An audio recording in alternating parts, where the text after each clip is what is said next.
ಶ್ರೀ ಗುರುಗಣಪತಿಭ್ಯಾಂ ನಮಃ. ಶ್ರೀ ಶಾರದಾಂಬಾಯೈ ನಮಃ. ಎಲ್ಲ ನನ್ನ ಆತ್ಮೀಯ ವೀಕ್ಷಕ ಬಂಧುಗಳಿಗೆ ನಮಸ್ಕಾರ.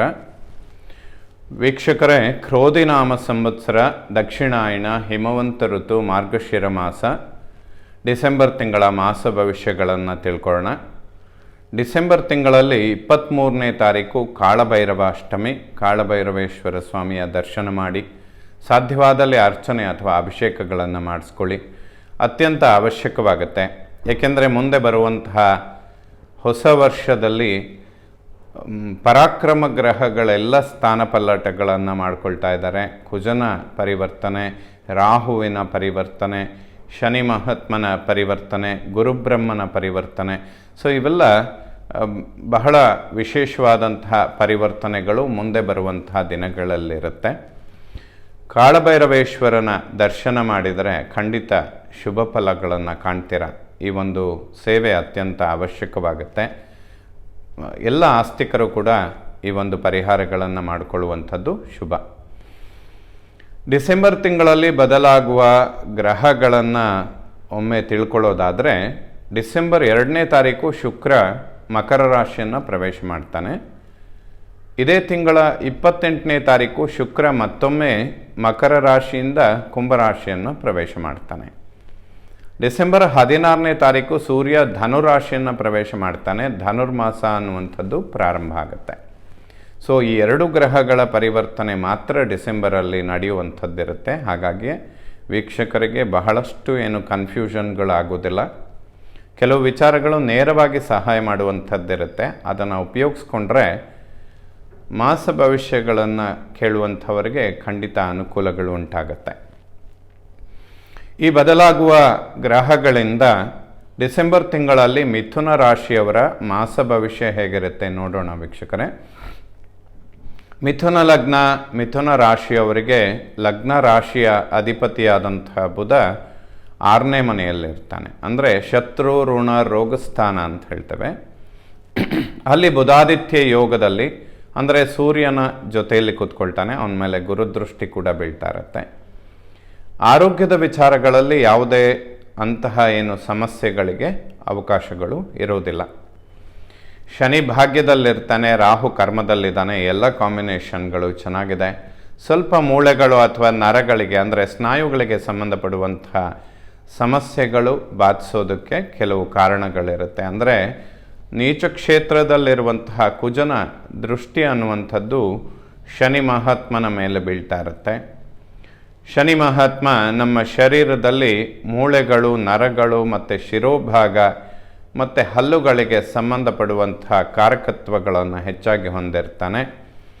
ಯಾವಾಗ ಎರಡು ಪಾಪಗ್ರಹಗಳು ಒಬ್ಬರನ್ನೊಬ್ಬರು ನೋಡ್ಕೊಳ್ತಾರೆ, ಆವಾಗ ಅದರ ತೀಕ್ಷ್ಣತೆಗಳು ಸ್ವಲ್ಪ ಜಾಸ್ತಿ ಇರುತ್ತೆ. ಕುಜ ನೀಚ ಕ್ಷೇತ್ರದಲ್ಲಿದ್ದು ಶನಿಯನ್ನು ವೀಕ್ಷಣೆ ಮಾಡೋದ್ರಿಂದ ಈ ವಿಚಾರಗಳಲ್ಲಿ ಸಣ್ಣ ಪುಟ್ಟ ವ್ಯತ್ಯಾಸಗಳಿರುತ್ತೆ. ಯಾವುದೇ ದೊಡ್ಡ ಪ್ರಮಾಣದ ಸಮಸ್ಯೆಗಳಿಗೆ ಖಂಡಿತ ಅವಕಾಶ ಇರೋದಿಲ್ಲ. ಅದರಲ್ಲೂ ಬುಧಾದಿತ್ಯ ಯೋಗದ ಮೇಲೆ ಗುರುದೃಷ್ಟಿ ಬೀಳುವಂಥದ್ದು. ಸೂರ್ಯನನ್ನು ವೈದ್ಯನಾರಾಯಣ ಅಂತ ಹೇಳ್ತೇವೆ. ಆದಿತ್ಯ ಹೃದಯ ಪಠನೆ ಮಾಡುವಂಥದ್ದು ಆರೋಗ್ಯದ ವಿಚಾರಗಳಿಗೆ ಶುಭ ಫಲಗಳನ್ನು ಕೊಡುತ್ತೆ.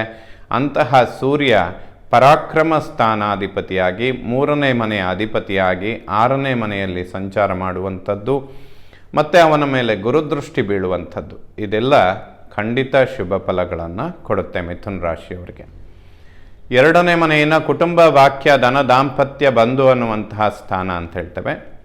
ಕುಟುಂಬದಲ್ಲಿ ಕುಜ ನೀಚನಾಗಿ ಸಂಚಾರ ಮಾಡುವಂಥದ್ದು ಸ್ವಲ್ಪ ಕುಟುಂಬದಲ್ಲಿ ಆರೋಗ್ಯದ ವಿಚಾರಗಳಿಗಾಗಿ ಧನವ್ಯಯ ಆಗುವಂಥ ಸಂದರ್ಭಗಳು ಜಾಸ್ತಿ ಇರುತ್ತೆ.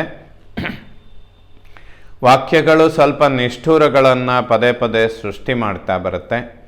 ವಾಕ್ಯಗಳನ್ನು ಸ್ವಲ್ಪ ಸೌಮ್ಯ ಮಾಡಿಕೊಳ್ಳುವಂಥ ಅವಶ್ಯಕತೆಗಳು ಮಿಥುನ ರಾಶಿಯವರಿಗೆ ತುಂಬ ಇರುತ್ತೆ. ಬಟ್ ಈ ಮಾಸದಲ್ಲಿ ಪರಾಕ್ರಮದಲ್ಲಿ ಸೂರ್ಯ ಅವನ ಮೇಲೆ ಗುರುದೃಷ್ಟಿ ಬೀಳೋದ್ರಿಂದ ಯಾವುದೇ ಹೆಚ್ಚಿನ ಸಮಸ್ಯೆಗಳಾಗೋದಿಲ್ಲ. ಸೂರ್ಯನನ್ನು ಕೀರ್ತಿಕಾರಕ ಅಂತ ಕೂಡ ಹೇಳ್ತೇವೆ. ಆ ಕೀರ್ತಿಯನ್ನು ಕೊಡುವಂತಹ ಗ್ರಹದ ಮೇಲೆ ಅತ್ಯಂತ ದೊಡ್ಡ ಗ್ರಹ ಗುರುಬ್ರಹ್ಮನ ದೃಷ್ಟಿ ಬಿದ್ದಾಗ ಒಂದು ಅಪಾರವಾದ ಹೆಸರು, ಕೀರ್ತಿ ಇಂಥದ್ದು ಬರೋದಕ್ಕೂ ಕೂಡ ಸೂರ್ಯನ ಅನುಗ್ರಹ ಮತ್ತು ಗುರುವಿನ ಅನುಗ್ರಹ ಚೆನ್ನಾಗೇ ಇರುತ್ತೆ. ವಾಕ್ಯಗಳನ್ನು ಸ್ವಲ್ಪ ಸೌಮ್ಯ ಮಾಡಿಕೊಂಡ್ರೆ ಪರಿಸ್ಥಿತಿಗಳು ಉತ್ತಮವಾಗುತ್ತೆ. ಧನವ್ಯಯಗಳು ಅನಿರೀಕ್ಷಿತವಾಗಿ ಆಗುವಂತಹ ಸಂದರ್ಭಗಳು ಸ್ವಲ್ಪ ಜಾಸ್ತಿ ಇರುತ್ತೆ. ಏಕೆಂದರೆ ಡಿಸೆಂಬರ್ 2ರಿಂದ ಶುಕ್ರ ಅಷ್ಟಮದಲ್ಲಿ ಸಂಚಾರ ಮಾಡೋದ್ರಿಂದ ಧನವ್ಯಯ ಆಗುವಂಥದ್ರ ಬಗ್ಗೆ ಹೆಚ್ಚಿನ ಕಾಳಜಿಗಳನ್ನು ಇಟ್ಕೊಳ್ಬೇಕು. ಅದು ಈ ತಿಂಗಳ 28ರ ತನಕ, ಅಂದರೆ ಡಿಸೆಂಬರ್ 2ನೇ ತಾರೀಕಿನಿಂದ 28ರ ತನಕ ಶುಕ್ರ ಅಷ್ಟಮದಲ್ಲಿ ಸಂಚಾರ ಮಾಡ್ತಾ ಇರ್ತಾನೆ. ಕುಜನ ದೃಷ್ಟಿ ಅವನ ಮೇಲೆ ಬೀಳ್ತಾ ಇರುತ್ತೆ. ಕುಜ ಧನಸ್ಥಾನದಲ್ಲೇ ನೀಚನಾಗಿರ್ತಾನೆ. ಸೊ ಯಾವುದೇ ಇನ್ವೆಸ್ಟ್ಮೆಂಟ್ಗಳನ್ನು ಮಾಡೋದಿದ್ದರೆ ಮಿಥುನ ರಾಶಿಯವರು ಇನ್ನು 1 ತಿಂಗಳ ಕಾಲ ಆಲ್ಮೋಸ್ಟ್ ಡಿಸೆಂಬರ್ 28ರ ತನಕ ಅವಾಯ್ಡ್ ಮಾಡಿಕೊಳ್ಳೋದು ಖಂಡಿತ ಒಳ್ಳೆಯದು. ಇದು ಅತ್ಯಂತ ಅವಶ್ಯಕ ಕೂಡ ಆಗಿರುತ್ತೆ ಮಿಥುನ ರಾಶಿಯವರಿಗೆ. 3ನೇ ಮನೆಯನ್ನು ಒಡಹುಟ್ಟು ಸೋದರ ಪರಾಕ್ರಮ ಸ್ಥಾನ, 3ರ ಅಧಿಪತಿಯಾದ ಸೂರ್ಯ 6ನೇ ಮನೆಯಲ್ಲಿ ಸಂಚಾರ ಮಾಡ್ತಾನೆ. ಖಂಡಿತ ಶುಭ. ಯಾವುದಾದ್ರೂ ಧನಾಗಮನಗಳನ್ನು ಎಕ್ಸ್ಪೆಕ್ಟ್ ಮಾಡ್ತಾ ಇದ್ದರೆ ಸ್ವಲ್ಪ ವಿಳಂಬ ಆಗುತ್ತೆ. ಈ ತಿಂಗಳ 28ರ ನಂತರ ಖಂಡಿತ ಅಭಿವೃದ್ಧಿಗಳು ಸಿಗುತ್ತೆ.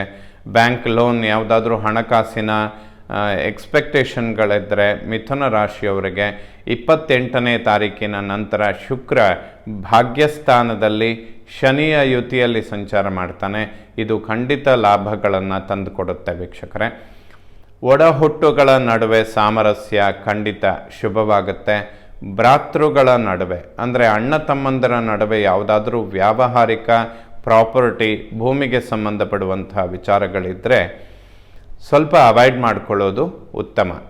ಆಲ್ಮೋಸ್ಟ್ ಡಿಸೆಂಬರ್ 28ರ ತನಕ ಅವಾಯ್ಡ್ ಮಾಡಿದರೆ ಒಳ್ಳೆಯದು. ಮುಂದೆ ಬರುವಂತಹ ಮಾಸಗಳಲ್ಲಿ, ಅಂದರೆ ಹೊಸ ವರ್ಷದಲ್ಲಿ ಮಿಥುನ ರಾಶಿಯವರಿಗೆ ಗುರುವಿನ ಅನುಗ್ರಹ ತುಂಬ ಶುಭ ಫಲಗಳನ್ನು ಕೊಡುತ್ತೆ. ಅಲ್ಲಿಯ ತನಕ ಮಾಸ ಭವಿಷ್ಯಗಳಲ್ಲಿ ಏನು ಕೆಲವು ನೆಗೆಟಿವ್ ವಿಚಾರಗಳಿರುತ್ತೆ ಅದನ್ನು ಗಮನಿಸ್ಕೊಂಡ್ರೆ ಮುಂದಿನ ದಾರಿಗಳನ್ನು ಸುಗಮ ಮಾಡಿಕೊಳ್ಳೋದಕ್ಕೆ ಸಾಧ್ಯವಾಗುತ್ತೆ. 4ನೇ ಮನೆ ವಿದ್ಯೆ, ಮಾತೃ, ವಾಹನ, ಸುಖ, ಪ್ರಾಪರ್ಟಿ. 4ರ ಅಧಿಪತಿಯಾದ ಬುಧ 6ರಲ್ಲಿದ್ದಾನೆ. ಬುಧಾದಿತ್ಯ ಯೋಗ. 4ರಲ್ಲಿ ಕೇತುವಿನ ಸಂಚಾರ, ಅವನ ಮೇಲೆ ಗುರುದೃಷ್ಟಿ ಕೂಡ ಬೀಳ್ತಾ ಇರುತ್ತೆ. ಭೂಮಿಗೆ ಸಂಬಂಧಪಡುವಂತಹ ವಿಚಾರಗಳು ಡಿಸೆಂಬರ್ 28ರ ನಂತರದಲ್ಲಿ ಅಭಿವೃದ್ಧಿಗಳನ್ನು ಕೊಡುತ್ತೆ. ಅಲ್ಲಿಯ ತನಕ ಸ್ವಲ್ಪ ವೆಯ್ಟ್ ಮಾಡಬೇಕು.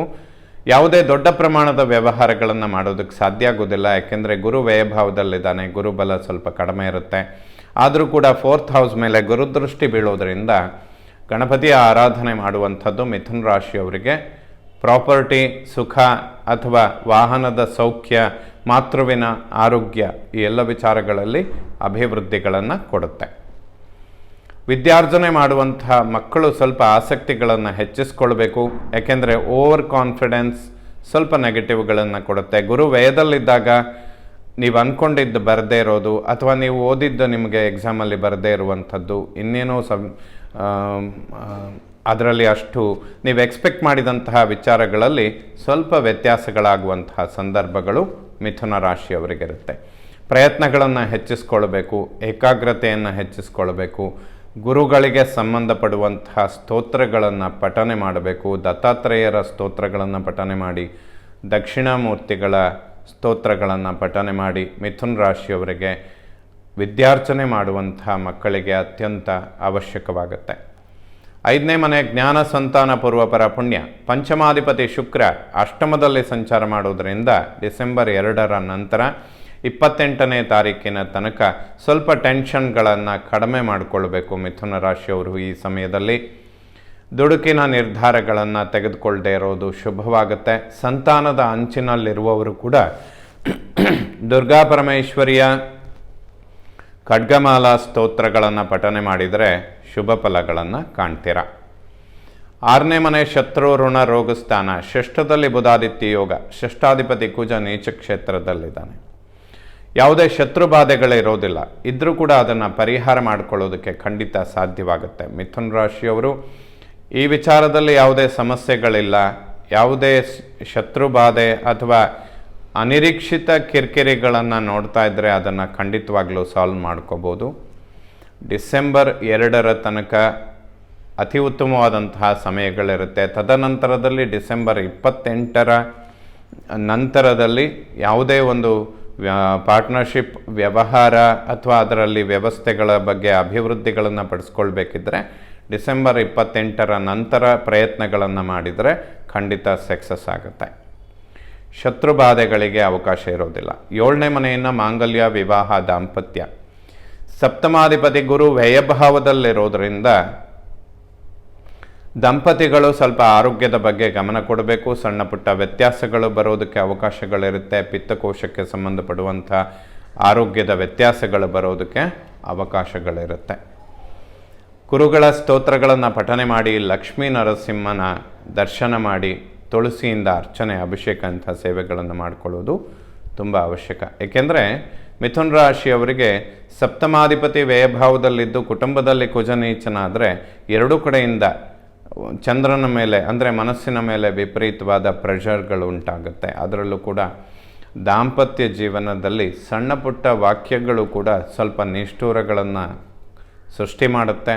ಆರೋಗ್ಯದಲ್ಲಿ ಸಣ್ಣ ಪುಟ್ಟ ವ್ಯತ್ಯಾಸಗಳನ್ನು ಸೃಷ್ಟಿ ಮಾಡುತ್ತೆ. ಇದಕ್ಕೆ 2 ಅದ್ಭುತವಾದ ಪರಿಹಾರ ಅಂತ ಹೇಳಿದರೆ, ಗುರು ಸ್ತೋತ್ರಗಳನ್ನು ಪಠನೆ ಮಾಡಿ, ಗುರುವಾರದ ದಿವಸ ಅಶ್ವತ್ಥ ಪ್ರದಕ್ಷಿಣೆ ಮಾಡಿದರೆ ತುಂಬ ಒಳ್ಳೆಯದಾಗತ್ತೆ. ಲಕ್ಷ್ಮೀ ನರಸಿಂಹನಿಗೆ ತುಳಸಿಯಿಂದ ಅರ್ಚನೆ, ಪಂಚಾಮೃತ ಅಭಿಷೇಕ ಅಥವಾ ದೇವರ ದರ್ಶನ ಖಂಡಿತ ಶುಭ ಆಗುತ್ತೆ. ಅಷ್ಟಮವನ್ನು ಮೃತ್ಯುಸ್ಥಾನ, ಗೌಪ್ಯ ರಂಧ್ರಸ್ಥಾನ. ಅಷ್ಟಮಾಧಿಪತಿ ಶನಿ ಭಾಗ್ಯದಲ್ಲಿದ್ದಾನೆ, ಶುಕ್ರ ಅಷ್ಟಮದಲ್ಲಿ ಸಂಚಾರ ಮಾಡ್ತಾನೆ. ಸ್ವಲ್ಪ ಈ ಮಾಸದಲ್ಲಿ ಧನವ್ಯಯ ಡಿಸೆಂಬರ್ 2ರಿಂದ 28 ಜಾಸ್ತಿ ಇರುತ್ತೆ. ಧನಾಗಮನಗಳು ವಿಳಂಬ ಆಗುತ್ತೆ. ಇದೆರಡನ್ನು ಸ್ವಲ್ಪ ಸುಧಾರಿಸ್ಕೊಳ್ಬೇಕು ಮಿಥುನ ರಾಶಿಯವರು. ಶುಕ್ರನ ಮೇಲೆ ಗುರುದೃಷ್ಟಿ ಬೀಳ್ತಾ ಇರುತ್ತೆ. ಸೊ ಗುರುವಿನ ಒಂದು ದರ್ಶನ, ಗುರುವಿನ ಒಂದು ಸೇವೆ ಅಥವಾ ಗುರುವಿನ ಸ್ತೋತ್ರಗಳನ್ನು ಪಠನೆ ಮಾಡುವಂಥದ್ದು. ದುರ್ಗಾ ಪರಮೇಶ್ವರಿ, ಅದರಲ್ಲೂ ಕೂಡ ದುರ್ಗಾ ಖಡ್ಗಮಾಲ ಸ್ತೋತ್ರಗಳನ್ನು ಪಠನೆ ಮಾಡಿದರೆ ಖಂಡಿತ ಶುಭವಾಗುತ್ತೆ. 9ನೇ ಮನೆ ಭಾಗ್ಯಸ್ಥಾನ. ಭಾಗ್ಯದಲ್ಲಿ ಶನಿ ಸಂಚಾರ ಮಿಥುನ ರಾಶಿಯವರಿಗೆ ಭಾಗ್ಯೋದಯಗಳನ್ನು ತಂದುಕೊಡುತ್ತೆ.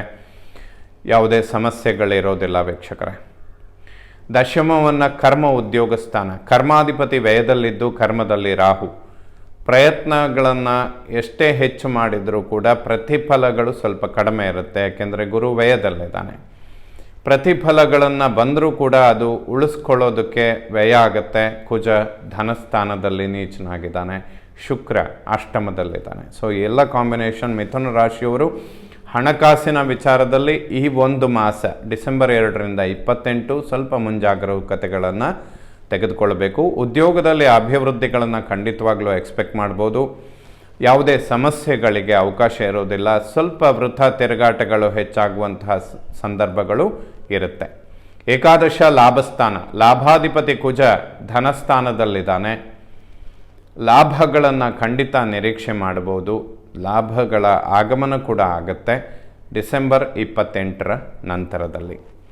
ಈ ಸಮಯದಲ್ಲಿ ಸ್ವಲ್ಪ ವ್ಯಯ ಆಗುವಂಥದ್ದೇ ಜಾಸ್ತಿ ಇರುತ್ತೆ ಮಿಥುನ ರಾಶಿಯವರಿಗೆ. ವ್ಯಯಭಾವವನ್ನು ಮೋಕ್ಷಸ್ಥಾನ. ಗುರು ಮೋಕ್ಷಸ್ಥಾನದಲ್ಲಿರುವಂಥದ್ದು. ಗುರುತರವಾದ ಕರ್ಮಗಳನ್ನು ಮಾಡಿದರೆ ಪುಣ್ಯ ಸಂಪಾದನೆಗೆ ಖಂಡಿತ ಶುಭ ಅಂತ ಹೇಳ್ಬೋದು. ಕಾಳಭೈರವ ಅಷ್ಟಮಿಯ ದಿವಸ ಭೈರವೇಶ್ವರ ಸ್ವಾಮಿಯ ದರ್ಶನ ಮಾಡಿ ಖಂಡಿತ ಶುಭವಾಗುತ್ತೆ. ಇದು ಅತ್ಯಂತ ಅವಶ್ಯಕ ಕೂಡ. ಏಕೆಂದರೆ ಸೂರ್ಯನ ಮೇಲೆ ಶನಿ ದೃಷ್ಟಿ ಕೂಡ ಬೀಳ್ತಾ ಇರುತ್ತೆ. ಶನಿಯ ಮೇಲೆ ಕುಜನ ದೃಷ್ಟಿ ಬೀಳ್ತಾ ಇರುತ್ತೆ. ಕುಜ ನೀಚ ಕ್ಷೇತ್ರದಲ್ಲಿರ್ತಾನೆ. ಸೊ ಎಲ್ಲ ಕಾಂಬಿನೇಷನ್ಗಳಿಗೆ ಕಾಳಭೈರವೇಶ್ವರನ ದರ್ಶನ ಮಾಡಿದರೆ ಖಂಡಿತ ಶುಭವಾಗುತ್ತೆ. ಒಟ್ಟಿನಲ್ಲಿ ಮಿಥುನ ರಾಶಿಯವರು ಲಕ್ಷ್ಮೀ ನರಸಿಂಹ ಮತ್ತು ಗುರುಗಳಿಗೆ ಸಂಬಂಧಪಡುವಂತಹ ಸ್ತೋತ್ರಗಳನ್ನು ಪಠನೆ ಮಾಡುವಂಥದ್ದು ಶುಭ. ಡಿಸೆಂಬರ್ 2ರಿಂದ 28ನೇ ತಾರೀಕಿನ ತನಕ ಯಾವುದೇ ಹೂಡಿಕೆಗಳನ್ನು ಮಾಡದೇ ಇದ್ದರೆ ಒಳ್ಳೆಯದು. ಧನಾಗಮನಗಳು ಸ್ವಲ್ಪ ವಿಳಂಬ ಆದರೂ ಕೂಡ ಮುಂದಿನ ಮಾಸಗಳಲ್ಲಿ ಖಂಡಿತ ಅಭಿವೃದ್ಧಿಗಳನ್ನು ಕಾಣ್ತೀರಾ. ಮಿಥುನ ರಾಶಿಯವರು ಬಹಳ ಸಮಯದಿಂದ ಗುರು ವ್ಯಯದಲ್ಲಿದ್ದು ಸಣ್ಣ ಪುಟ್ಟ ಕಿರಿಕಿರಿಗಳನ್ನು ಸೃಷ್ಟಿ ಮಾಡ್ತಾನೆ ಬಂದಿದ್ದಾನೆ. ಬಟ್ ಇವೆಲ್ಲ ಒಂದು ಆಮೂಲಾಗ್ರವಾಗಿ ಪರಿಹಾರಗಳನ್ನು ಕಾಣುವಂತಹ ದಿನಗಳು ಬಹಳ ಸಮೀಪದಲ್ಲಿದೆ. ಮುಂದಿನ ಮಾಸಗಳು ಮಿಥುನ ರಾಶಿಯವರಿಗೆ ಖಂಡಿತ ಅಭಿವೃದ್ಧಿಗಳನ್ನು ಯಶಸ್ವಿಯಾಗಿ ತಂದುಕೊಡುತ್ತೆ. ಯಾವುದೇ ಸಮಸ್ಯೆಗಳಾಗೋದಿಲ್ಲ. ಈ ಒಂದು ಮಾಸ ಹಣಕಾಸಿನ ವಿಚಾರದಲ್ಲಿ ಸ್ವಲ್ಪ ಮುನ್ನೆಚ್ಚರಿಕೆಗಳನ್ನು ತೆಗೆದುಕೊಳ್ಳಿ. ದುರ್ಗಾ ಖಡ್ಗಮಾಲ ಸ್ತೋತ್ರಗಳನ್ನು ಪಠನೆ ಮಾಡಿದರೆ ಖಂಡಿತ ಶುಭವಾಗುತ್ತೆ. ಎಲ್ಲ ನವಗ್ರಹಗಳು ಕೂಡ ಮಿಥುನ ರಾಶಿಯವರಿಗೆ ಶುಭ ಫಲಗಳನ್ನೇ ಕೊಡುವಂಥವರಾಗಲಿ. ಶ್ರೀ ಶಾರದಾ ಪರಮೇಶ್ವರಿಯ ಸಂಪೂರ್ಣ ಅನುಗ್ರಹ ಎಲ್ಲ ನನ್ನ ವೀಕ್ಷಕ ಬಂಧುಗಳ ಮೇಲಿರಲಿ. ಶುಭವಾಗಲಿ ವೀಕ್ಷಕರು.